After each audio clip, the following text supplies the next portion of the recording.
Pessoal, nesse vídeo a gente vai esclarecer de uma vez essa dúvida que é tão comum, principalmente entre iniciantes, que é o seguinte: eu devo fazer um booking ou um cutting primeiro? Por onde eu começo, né? Então, começando do começo, né? Introduzindo os conceitos aí para quem está um pouco perdido e não sabe o que significa cada um desses termos, né? Então, olha só, o booking é o processo que a gente vai priorizar o ganho de massa muscular, minimizando ao máximo o ganho de gordura. Existem várias estratégias para a gente minimizar o ganho de gordura nesse período, né? E tentar ganhar o máximo de massa muscular possível. Então, caracteristicamente, nesse processo, a gente se coloca em superávit calórico, tá certo? Ou seja, consumindo mais calorias do que a gente gasta, tá?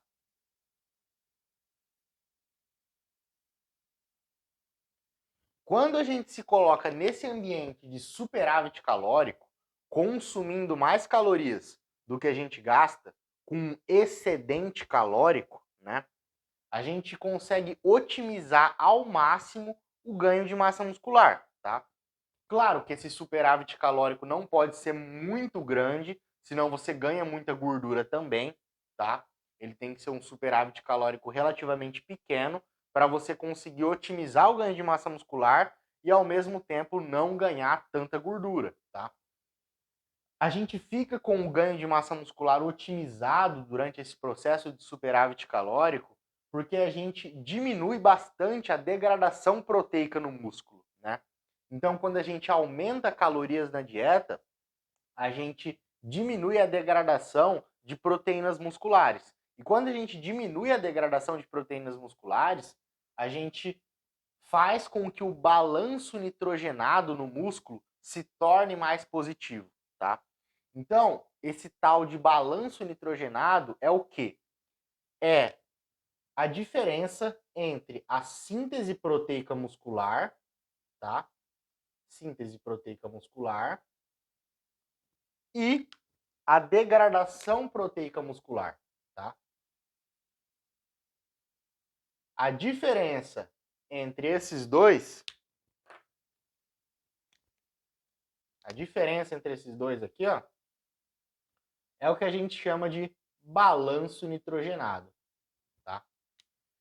Então, olha só, se a gente tem uma síntese proteica maior do que a degradação proteica, a gente tem um balanço nitrogenado positivo.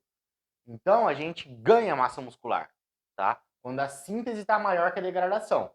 Se tivesse o contrário, se a degradação tivesse maior do que a síntese, a gente teria um balanço nitrogenado negativo. E isso gera perda de massa muscular, tá? Então, olha só.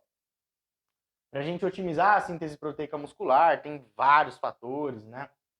Você tem que ter um fracionamento de proteínas ao longo do dia, tem que ter uma boa ingestão proteica, enfim, né?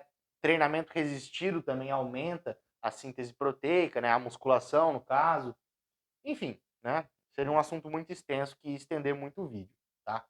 Mas o principal ponto aqui é a degradação proteica. Quando a gente aumenta calorias na dieta, a gente diminui a degradação proteica e isso vai fazer com que a diferença entre a síntese e a degradação fique maior. O balanço nitrogenado fique mais positivo, tá? Isso vai favorecer mais o ganho de massa muscular, ok? Certo? Entendido isso, então, né? O motivo da gente se colocar em superávit calórico para favorecer mais o ganho de massa muscular, que isso é chamado de bulking, né? Popularmente falando. Agora vamos entender o que é o cutting, né? O tal do cutting, onde a gente se coloca em déficit calórico, né?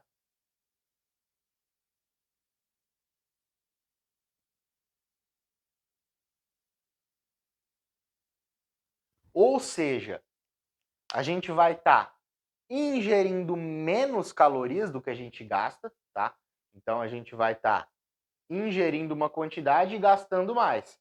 E essa diferença, né, o corpo vai utilizar a gordura como forma de energia, principalmente, né, para suprir esse déficit energético e assim a gente perde gordura, tá certo? Então é um processo em que a gente vai visar principalmente aí priorizar a perda de gordura, tá? Só que tem um ponto. A gente também pode ganhar massa muscular em déficit calórico, tá? Então reparem que eu falei assim, ó, o superávit calórico ele é importante para otimizar ao máximo o ganho de massa muscular. Mas em déficit calórico, a gente também consegue ganhar massa muscular. Por quê? Para o ganho de massa muscular, a gente tem que olhar para isso aqui, ó, para o balanço entre a síntese proteica e a degradação proteica, né? Então, por exemplo, um iniciante na musculação, né? Por conta dele nunca ter praticado um exercício resistido, quando ele vai lá e dá os primeiros estímulos, né? Quando ele ainda é um iniciante, como eu falei, né? A própria musculação, o exercício resistido, aumenta a síntese proteica muscular. Então, por conta de ser um iniciante, esse estímulo que ele dá no treino aumenta bastante a síntese proteica muscular, tá? Então, um iniciante, normalmente, ele, se estiver tudo adequado, né, o treino e tudo mais, enfim, ele vai ganhar massa muscular mesmo se ele estiver em déficit calórico, né? Porque justamente o estímulo que ele dá no treino vai aumentar bastante a síntese proteica muscular. Um avançado teria um aumento menor em comparação com o iniciante, tá certo?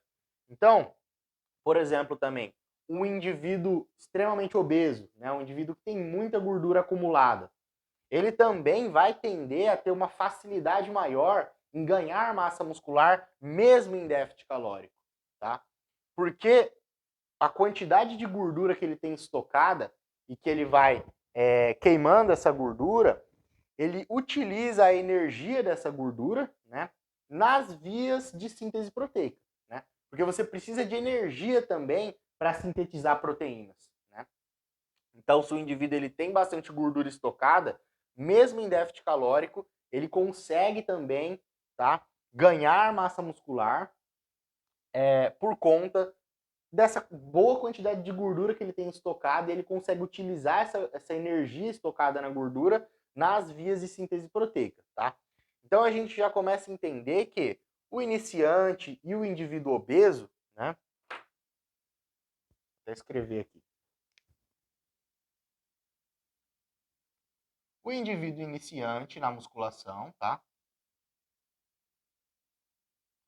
E o indivíduo obeso, eles vão ter maior facilidade para ganhar massa muscular mesmo em déficit calórico, tá certo? Um indivíduo mais avançado, e também tem um outro cenário que eu esqueci de falar, né? Além do iniciante, além do indivíduo obeso, também tem o indivíduo que utiliza esteroides anabolizantes, tá? Então, ao utilizar um hormônio esteroide, você também diminui bastante a degradação proteica e também aumenta a síntese proteica, né? Então, mesmo que você esteja em déficit calórico, você também vai ter mais facilidade em ganhar massa muscular, tá? Então, olha só. Vamos resumir o que a gente falou até agora.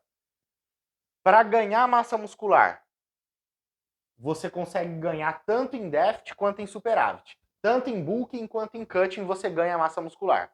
Aqui você vai ganhar mais, você vai otimizar mais o ganho. E aqui você vai ganhar menos, tá?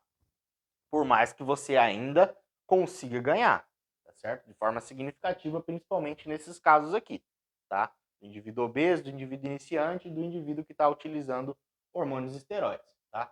Agora, para perder gordura, aí você não consegue perder gordura aqui, tá? Para perder gordura é essencial que haja o déficit calórico, tá? Essencial para perder gordura.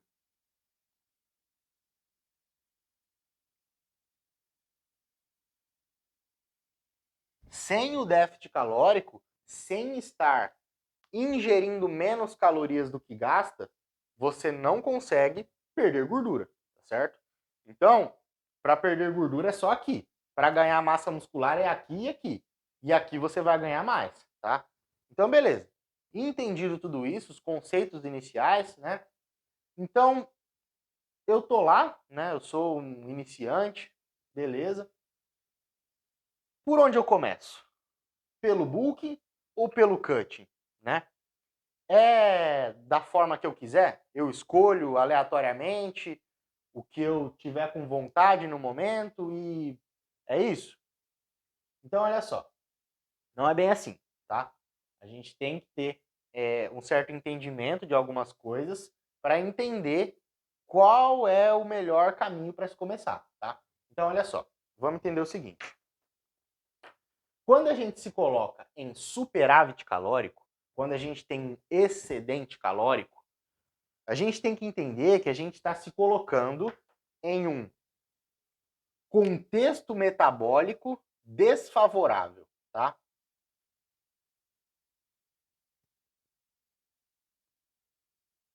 Metabólico desfavorável.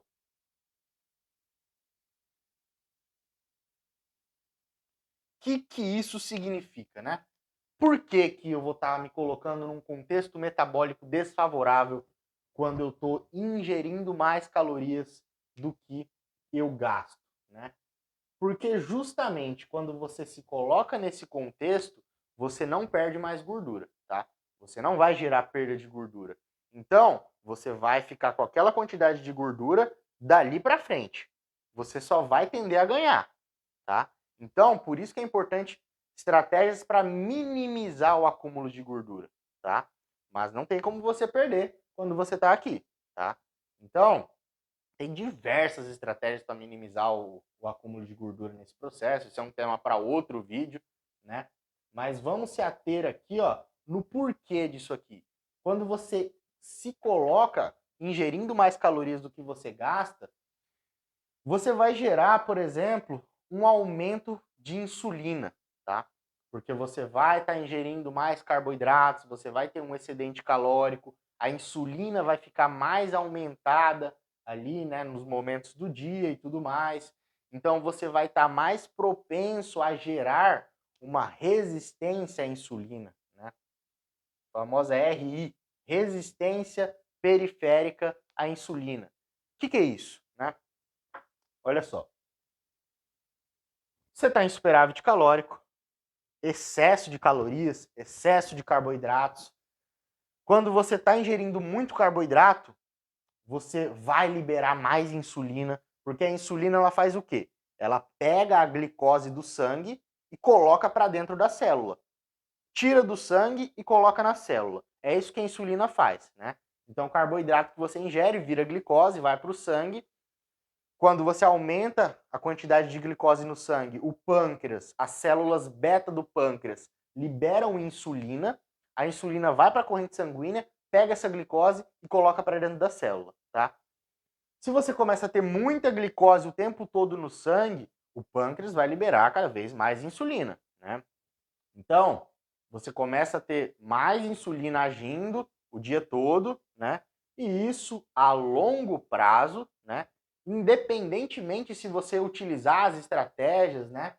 Por exemplo, utilizar carboidratos de baixo índice glicêmico, fracionar mais as refeições, enfim, né? Estratégias para minimizar o impacto, né? Liberar menos insulina, independente de você utilizar essas estratégias.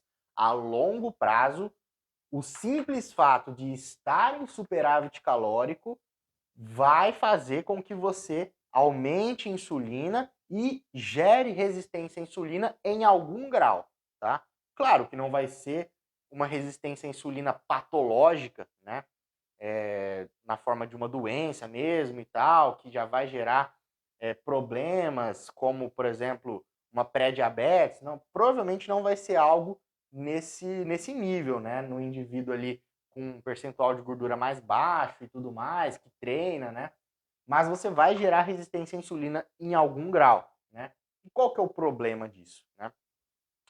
Quando você gera resistência à ação da insulina, né, por conta dessa liberação de glicose no sangue, esse aumento de glicose por conta do excesso de calorias e também por conta de vários pontos, por exemplo, inflamação, né? Se a gente for entrar aqui e falar de citocinas pró-inflamatórias, né, que você também tem um aumento delas quando você está em superávit calórico, então tem estratégias também para você minimizar o aumento da inflamação nessa fase, né?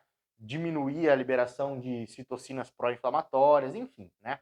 Mas vamos se ater aqui à resistência à insulina, que vai ser o desfecho principal, que é mais importante aqui no cenário todo, né? Então, o que vai acontecer? O que é essa resistência à insulina, né? Resistência periférica à insulina. Basicamente, a insulina ela vai ter mais dificuldade para agir nos tecidos periféricos, como o músculo esquelético, por exemplo, tá?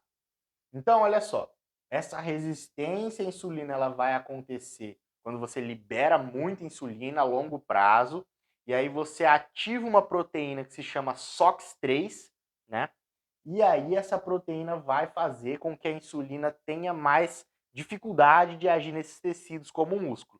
Então pensa só, se a insulina não está conseguindo agir no músculo, ela está tendo mais dificuldade de colocar a glicose para dentro do músculo para ser armazenada, né, e sair do sangue. Se você tem mais glicose na corrente sanguínea, você ativa, por exemplo, um fator de transcrição que se chama CHREBP.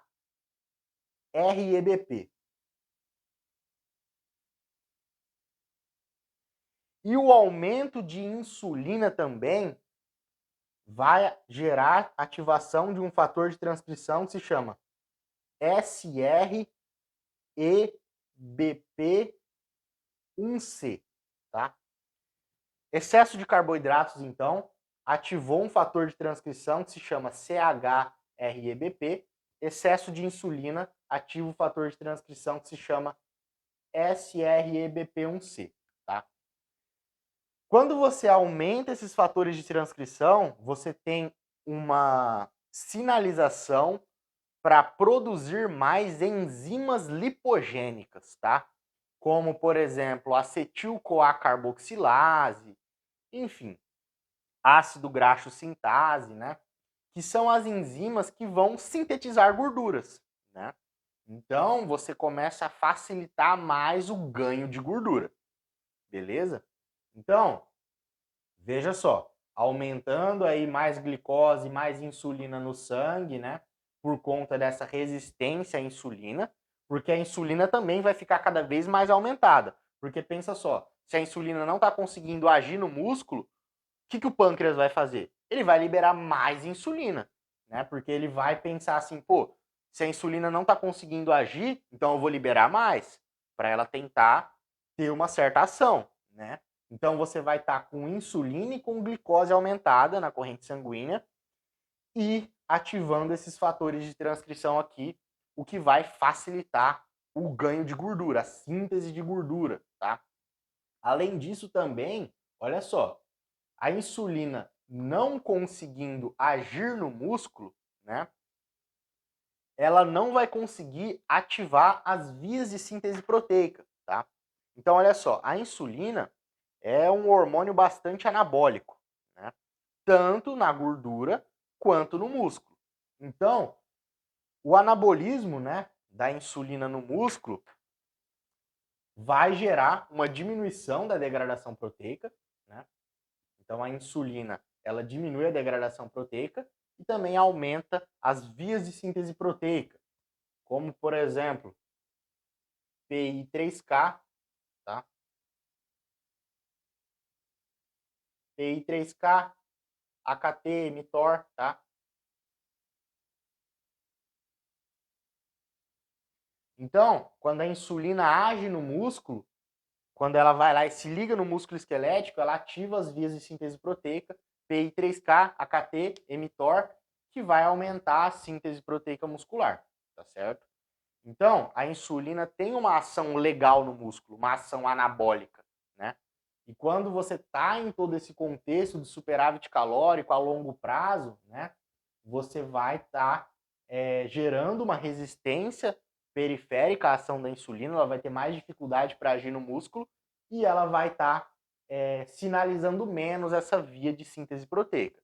Então, olha só, você vai estar diminuindo o seu ganho de massa muscular, limitando o seu ganho de massa muscular e, ao mesmo tempo, favorecendo mais o ganho de gordura, tá certo?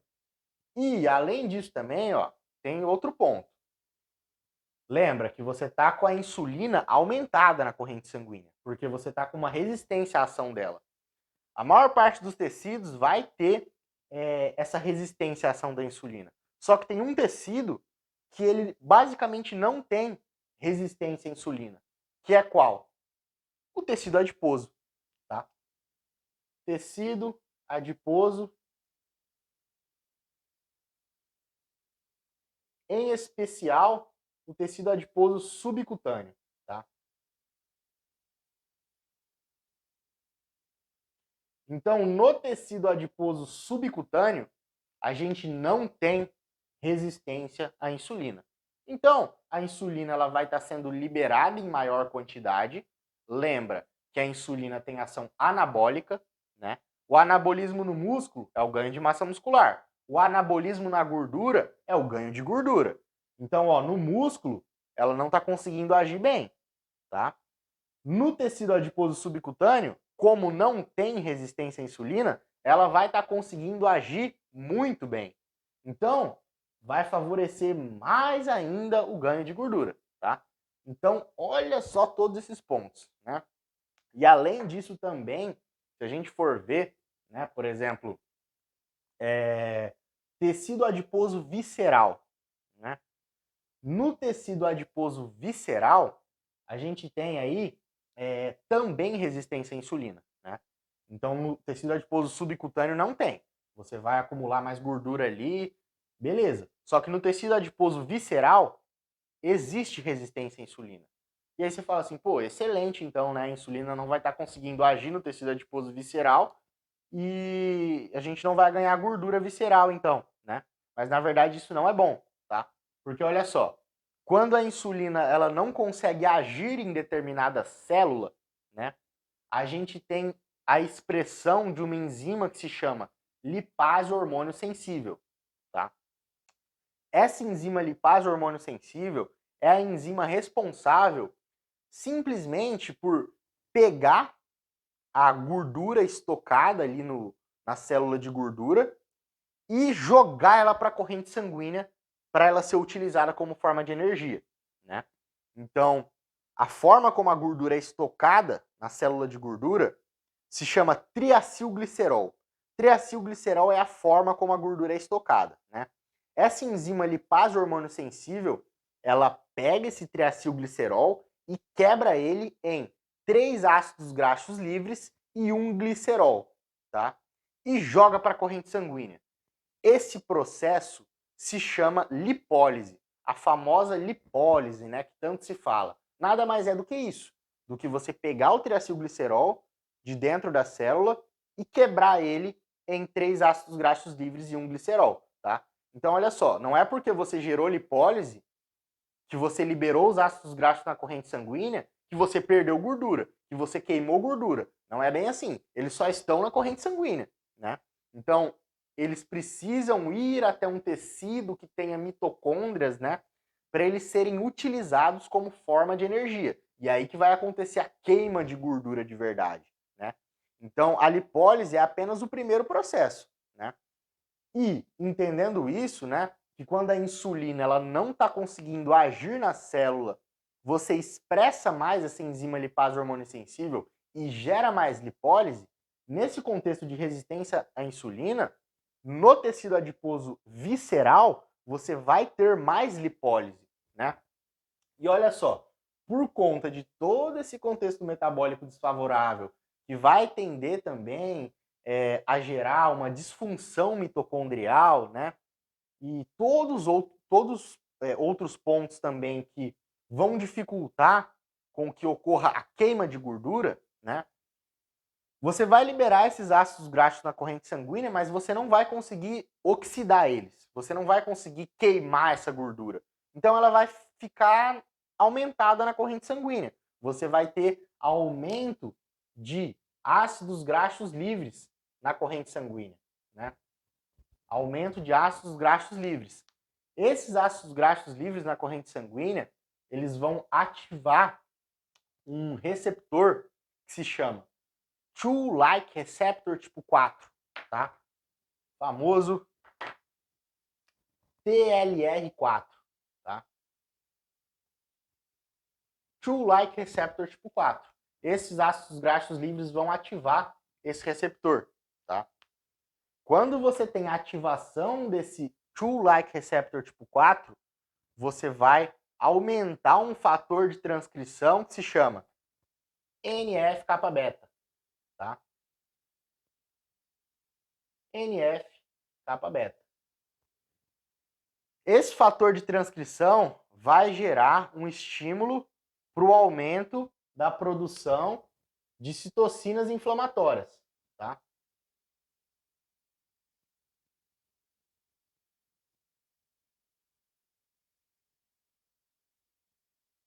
Então, você ativou o fator de transcrição NF-kappa-beta na célula, né? Basicamente, a gente pode ativar esse fator de transcrição em todas as células do corpo. Praticamente todas as células têm esse receptor, Toll-like receptor 4, né? Você ativa o fator de transcrição NF-kappa-beta, que vai gerar um estímulo para a produção de citocinas pró-inflamatórias, como TNF-alfa, interleucina 6, interleucina 1-beta, PAI-1, resistina, enfim, tem muitas citocinas pró-inflamatórias. E isso vai gerar um aumento de inflamação, né? E cada uma dessas citocinas pró-inflamatórias, elas vão ter ações, né? Que, de uma forma geral, elas vão colaborar para aumentar mais ainda a resistência à insulina. Então, olha só, pessoal, a gente começa a ver que é uma bola de neve, né? Que entrou aqui, ó, entrou em superávit calórico, você só vai tender a piorar. Você só vai tender a ganhar mais gordura e a longo prazo você vai limitando o seu ganho de massa muscular, tá? Então olha só, quando você está no comecinho, entrando nesse processo aqui, com um percentual de gordura baixo e tudo mais, você vai estar com uma certa capacidade de ganho de massa muscular. Você vai estar com essa capacidade aqui de ganho de massa muscular. Beleza. Ao longo do tempo, você vai estar com essa capacidade de ganho de massa muscular legal ainda, maior do que se você tivesse em superávit calórico, tá? De fato, por conta do que eu expliquei, né? Só que a longo prazo, por conta desses mecanismos de resistência à insulina que você vai desenvolvendo, você vai limitando cada vez mais, né? Você vai diminuindo cada vez mais. E ao mesmo tempo, ó, se a gente vem do outro lado aqui, quando você está no começo, né? Vou fazer até. Vou fazer embaixo aqui, ó, para ficar mais fácil de entender. Quando você está no começo, isso aqui é a sua capacidade de ganhar gordura, tá? No começo, você vai ter uma capacidade menor de ganhar gordura. Porque esses mecanismos aqui, eles não vão estar ainda desenvolvidos, né? Não vão ter acontecido tanto ainda. Você vai ter menos capacidade de ganhar gordura. Ao longo do tempo, essa capacidade vai aumentando, tá? Então, você vai ficando cada vez mais propenso a ganhar gordura e vai chegar uma hora que a capacidade de ganhar gordura ela vai estar maior do que a sua capacidade de ganhar massa muscular. E nesse ponto, não vale mais a pena, né? Não vale a pena você continuar em superávit calórico para ganhar um pouquinho de massa muscular e um monte de gordura, né? Então, entendendo isso, a gente vê que quanto mais você tem resistência à insulina, quanto mais você tem inflamação, menor é a sua capacidade de construir massa muscular e maior é a sua capacidade de ganhar gordura. Então, olha só, o que determina, basicamente, assim, sem precisar fazer exame nenhum, sem precisar fazer nada. só olhando assim para a pessoa, o que determina se ela tem mais ou menos resistência à insulina? Quantidade de gordura corporal, tá? Quanto mais gordura o indivíduo tem, mais ele vai ter resistência insulínica, tá? Massa muscular é o contrário. Quanto mais massa muscular também, menos resistência à insulina, menos inflamação, tá? Então, quanto mais músculo, isso é positivo pensando em resistência à insulina e diminuição da inflamação. Quanto mais gordura, a gordura é um tecido pró-inflamatório, né? Então, ela vai aumentar a inflamação, aumentar a resistência à insulina. Então, a conclusão que a gente pode falar aqui é: quanto mais gordura você tem, mais fácil é você ganhar cada vez mais gordura. Tá certo? Então, a gente já começa a ver que não é uma boa ideia você querer fazer um bulking, querer fazer um superávit calórico, se você está com percentual de gordura alto, né? E muitas vezes as pessoas não sabem julgar tão bem isso. Falam assim: ah, beleza, eu não tô com percentual de gordura alto. Tá, beleza, você pode até não tá, mas você concorda comigo que quanto menor estiver o seu percentual de gordura, melhor vai ser? Porque olha só, a sua capacidade de ganho de massa muscular ela vai estar maior e a sua capacidade de ganho de gordura vai estar menor, porque você vai estar mais sensível à ação da insulina, né? Então, quanto menos gordura você tem, menos resistência à insulina você tem, tá? Menos gordura, menos resistência à insulina, tá?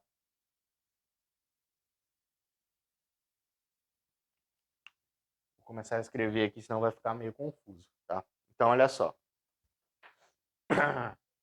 Quanto menos gordura você tem, menos resistência à insulina, mais sensibilidade à insulina você tem, menos inflamação você tem. Então, esse contexto aqui de déficit calórico, ele é um contexto metabolicamente favorável, tá?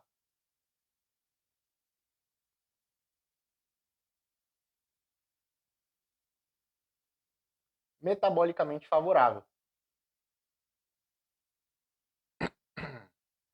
Porque o simples fato de você estar em déficit calórico já vai fazer com que você aumente a sensibilidade à insulina, tá?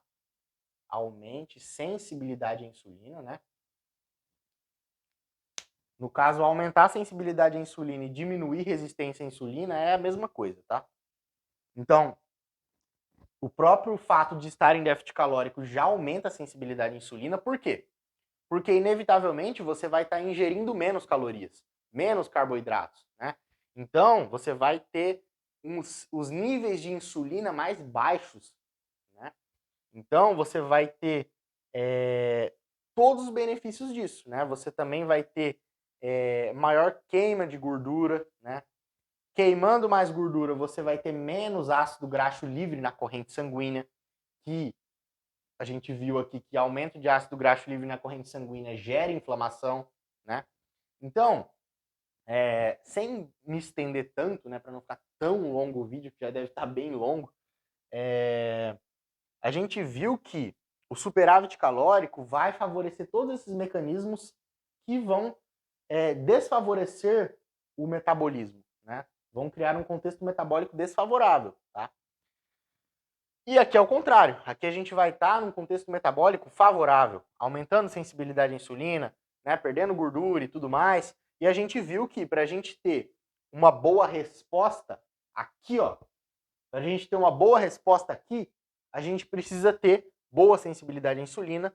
E para ter isso, a gente precisa ter baixo percentual de gordura. A gente precisa ter os nossos aspectos metabólicos mais favoráveis, tá? Diminuição de inflamação e tudo mais, tá? Então, olha só. Quanto mais seco você tiver, quanto menos gordura você tiver, maior é o seu potencial de ganhar massa muscular, por conta de tudo que eu expliquei, né? Porque você vai estar mais sensível à ação da insulina, a insulina vai conseguir agir melhor no músculo, ativando as vias de síntese proteica, tornando o balanço nitrogenado mais positivo e favorecendo mais o anabolismo, por exemplo, né? E você vai ter mais dificuldade para ganhar gordura, né? Você vai ganhar gordura de forma bem mais difícil. Por quê? Você vai estar com tudo isso aqui favorável, né? Você vai estar conseguindo oxidar a gordura e tudo mais, né? Você não vai ter disfunção mitocondrial por conta da inflamação, por conta do estresse oxidativo que é gerado, tá? Enfim, né? Então, a gente já começa a entender que, por exemplo, se a gente pega um indivíduo ali, iniciante, obeso, né? No caso do obeso, obrigatoriamente ele vai fazer um déficit calórico, né? Mas beleza, vamos pegar um iniciante ali. Começa por um bulking ou por um cutting, né? Então, olha só, normalmente não é interessante você pegar um iniciante e colocar ele em superávit calórico já. Normalmente isso é extremamente desinteressante, porque ele tem um grande potencial para ganhar massa muscular e ele consegue ganhar massa muscular e perder gordura ao mesmo tempo, né? Se colocando em um leve déficit calórico, muito leve, né? Então você vai colocar ele um pouquinho de déficit calórico só, porque ele já vai ter uma resposta para o ganho de massa muscular muito otimizada. Não precisa fazer isso com ele. Não precisa submeter ele a todo esse contexto metabólico desfavorável que seria mais necessário no caso de um indivíduo avançado, né? De um indivíduo avançado, beleza, faz sentido você colocar ele nesse contexto aqui, claro, controlando todas as variáveis, utilizando estratégias para evitar que isso aconteça, evitar que ele tenha todos esses problemas e crie um contexto metabólico desfavorável, mas inevitavelmente a longo prazo esse contexto metabólico desfavorável vai acontecer, tá? No caso do iniciante, não tem motivos para você querer colocar ele nesse contexto, né, metabolicamente desfavorável, que vai prejudicar o físico dele a longo prazo, né? Porque ele vai tender a ganhar mais gordura a longo prazo e limitar mais o ganho de massa muscular. Então, é muito mais inteligente você colocar ele num leve déficit calórico, que ele já vai ter uma boa resposta de ganho de massa muscular por ser iniciante e ter uma capacidade maior de aumentar a síntese proteica em resposta ao exercício resistido, né? E também ele vai perder gordura ao mesmo tempo. Então ele vai melhorar o físico dele. E não é isso que a gente quer. A gente quer melhorar o físico, né? É isso que importa no final. Então a gente quer, a gente não está preocupado com peso, enfim, né? A gente quer simplesmente ter um físico mais estético, né? Então o que é um físico mais estético? Com mais massa muscular e menos gordura. Ponto final, né? Então se você tem muita massa muscular, mas tem ali também muita gordura, o físico não fica estético, né? Que é o que aconteceria caso você colocasse ele nesse contexto aqui, né? Então a gente tem que aproveitar que para ganhar massa muscular não é fundamental estar aqui, não é fundamental. Você vai otimizar até estando aqui, mas não é fundamental. Agora, para perder gordura é fundamental estar aqui. Se você estiver aqui, você não vai perder gordura. Você tem que estar aqui. Então, pensando ali no indivíduo iniciante, que normalmente, tipo, 99% das vezes, ele vai ter uma gordura localizada na região do abdômen, né? Ele não vai estar totalmente seco, bem condicionado, né? Ele vai ter uma certa gordura localizada na região do abdômen e ele vai ter uma quantidade inferior de massa muscular, né? Vai ter uma pouca massa muscular.